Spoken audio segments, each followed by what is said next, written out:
कभी सोचा है कि एक छोटा सा नेशन जिसका खुद का घर ही बर्बाद है वो बार बार भारत जैसे महान राष्ट्र को क्यों छेड़ना चाहता है। 1947 के बाद से लेकर आज तक पाकिस्तान ने हर मौके पर भारत को प्रोवोक करने की कोशिश करी है, चाहे 1965 की जंग हो, 1971 का बांग्लादेश लिबरेशन वॉर हो या 1999 का कारगिल कॉन्फ्लिक्ट ही क्यों ना हो। हर बार पाकिस्तान ने अग्रेशन दिखाया है और हर बार भारत ने दुनिया को दिखा दिया है कि ये देश सिर्फ रिएक्ट नहीं करता है बल्कि रिस्पेक्ट के साथ रिटालिएट करता है। आप सबको याद होगा 2016 का उरी अटैक, जिसमें हमारे जवानों पर कावर्डली अटैक हुआ था। भारत चुप नहीं बैठा था। सर्जिकल स्ट्राइक्स के थ्रू हमने उन टेरर लॉन्च पैड्स को तबाह कर दिया था। और फिर आया पुलवामा 2019 में, जब हमने अपने ब्रेव सीआरपीएफ सोल्जर्स को एक और गद्दार अटैक में खो दिया था। भारत का जवाब इस बार और भी ज्यादा पावरफुल था। बालाकोट एयर स्ट्राइक्स, पाकिस्तान के दिल में जाके उनके टेरर कैंप्स को खत्म कर दिया गया था। पाकिस्तान सोचता था कि भारत सिर्फ प्रोटेस्ट करेगा, लेकिन हमने एक्शन दिखाया और दुनिया को दिखा दिया कि नया भारत अपनी सुरक्षा के लिए कुछ भी कर सकता है। और सबसे इंटरेस्टिंग बात पता है क्या है कि इतनी बार हार खाने के बाद भी पाकिस्तान का बिहेवियर नहीं बदला और हमें लगता है ना ये बदलने वाला है। प्रोवोकेशंस, सीजफायर वायलेशंस, प्रॉक्सीज, सब कुछ अब तक चालू है।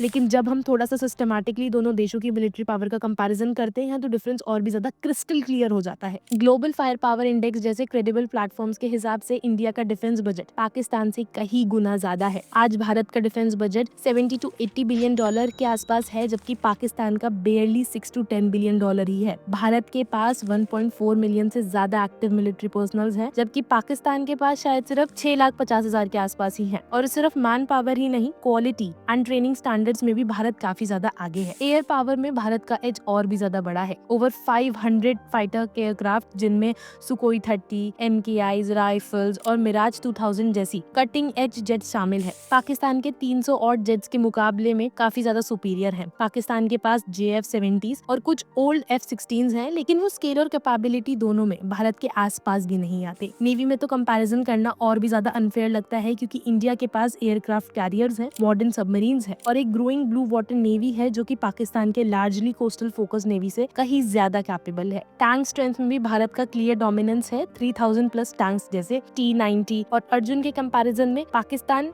के 2000 प्लस टैंक्स काफी ज्यादा पीछे हैं। मैकेनाइज्ड वॉरफेयर हो, एयर सुपीरियोरिटी हो या लॉजिस्टिक्स एंड सप्लाई चेन्स ही क्यों ना हो, हर एरिया में भारत क्लियरली सुपीरियर है। न्यूक्लियर कैपेबिलिटी एक ऐसा एरिया है जहां दोनों देश स्ट्रैटेजिक डिटर्नेंस मेंटेन करते हैं। पाकिस्तान के पास अराउंड 170 वॉरहेड्स हैं और भारत के पास अप्रोक्सीमेटली 160 हैं। लेकिन डिफरेंस ये है कि भारत की nuclear policy no first use जैसे रिस्पॉन्सिबल डॉक्ट्राइन पे बेस्ड है, जबकि पाकिस्तान का अप्रोच मॉरल और टक्टाइल और अनप्रेडिक्टेबल माना जाता है। और जब बात आती है मिसाइल टेक्नोलॉजी की, तो भारत स्टेडी और स्ट्रैटेजिक मॉडर्नाइजेशन पे काम करता है। अग्नि 6 जैसी missiles world class cruise missiles के थ्रू बनाई गई हैं। जियोपॉलिटिकल लेवल पे भी भारत का अप्रोच ज्यादा मैच्योर है। भारत आज एक मल्टी फ्रंट स्ट्रैटेजी डेवलप करता है, जिसमें चाइना और पाकिस्तान दोनों के थ्रेट्स का काउंटर प्लान रेडी है। पाकिस्तान अपनी इंटरनल पॉलिटिकल और इकोनॉमिक क्राइसिस से लड़ते लड़ते खुद को सस्टेन करने की कोशिश कर रहा है। IMF लोन्स, अनस्टेबल गवर्नमेंट्स और कोलैप्सिंग इकोनॉमी उनकी मिलिट्री कैपेबिलिटीज को भी डायरेक्टली इम्पैक्ट कर रही है। इसी दौरान भारत आत्मनिर्भर भारत मिशन के अंदर अपनी डिफेंस सेक्टर को सेल्फ रिलायंट बना रहा है। Made in India fighter jets, rifles, naval ships, सब कुछ एक नए इंडिया की तस्वीर दिखा रहा है। ये नए भारत सिर्फ अपने लिए डेवलप कर रहा है। भारत एक एक्सपोर्टिंग डिफेंस पावर हाउस बनने की तरफ भी बढ़ रहा है साथ ही में। और जब हम ग्लोबल फायर पावर इंडेक्स के स्कोर्स को देखते हैं तो हमेशा भारत टॉप 4 मिलिट्रीज में रहता है, जबकि पाकिस्तान टॉप 10 के नीचे आता है। वर्ल्ड परसेप्शंस, कैपेबिलिटीज और स्ट्रैटेजिक डेप्थ, हर फ्रंट पे भारत का अपर हैंड क्लियर है। लेकिन एक बात मैं आपसे जरूर कहना चाहती हूँ, पावर सिर्फ टैंक्स और मिसाइल से नहीं होती। पावर होती है मैच्योरिटी में, विजन में और पीस बनाए रखने के डिटर्मिनेशन में। भारत ने हर समय शांति को प्रायोरिटी दी है और जब जरूरत पड़ती है भारत दिखाता है कि वो अपने सिटीजन्स और अपने बॉर्डर्स के लिए कुछ भी कर सकता है। अगर आप भी मानते हैं कि असली शक्ति गन्स नहीं दिमाग और दिल में होती है, तो कमेंट्स में जरूर लिखेगा स्ट्रेंथ इज इन पीस। चलिए एक साथ ऐसा भारत बनाते हैं जो पावरफुल नहीं लेकिन वाइज भी हो। मिलेंगे आपसे अपनी अगली वीडियो में एक नए थॉट के साथ। तब तक के लिए जय हिंद।